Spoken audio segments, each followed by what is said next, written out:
look at multiplying whole numbers.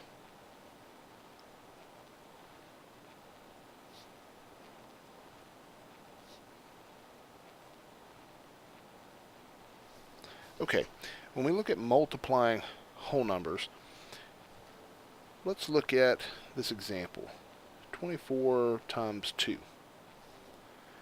Okay, just like we talked about before with adding and subtracting, I asked students how they do this, and they set it up like this. They put it vertically.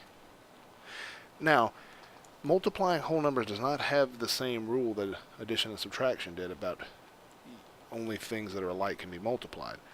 In this case, anything can be multiplied. So I asked students how they do this, and they said we do the 4 times the 2 and we get 8. Then they say we do the 2 times the 2 and we get 4.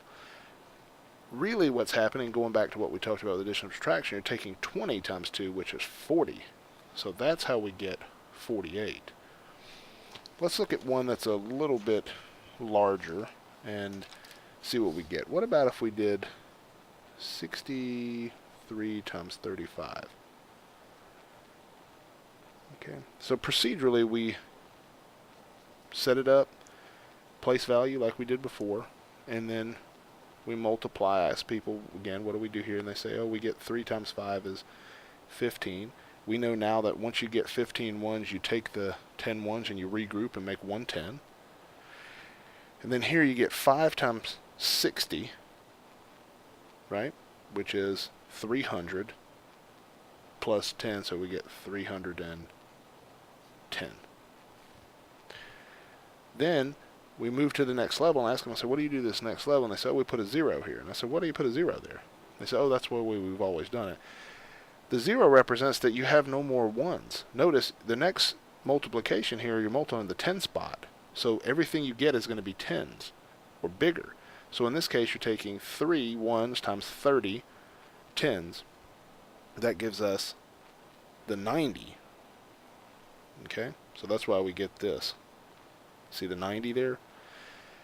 Then we do the 3 times the 6, which is not 18, right? It's 1800 because we're multiplying by 60. 3 times 60. Okay, then we get to this level and they say, oh, we add. And I say, well, why do you add there? And they say, well, that's the way we've always done it. Well, the reason we add here is because this is all multiplication is repeated addition. So once we do the multiplication, it's just repeated addition. We could multiply this out and break it down into just addition if we needed to. Okay, then we add, do our procedure like we've always done, and then we get 2,205.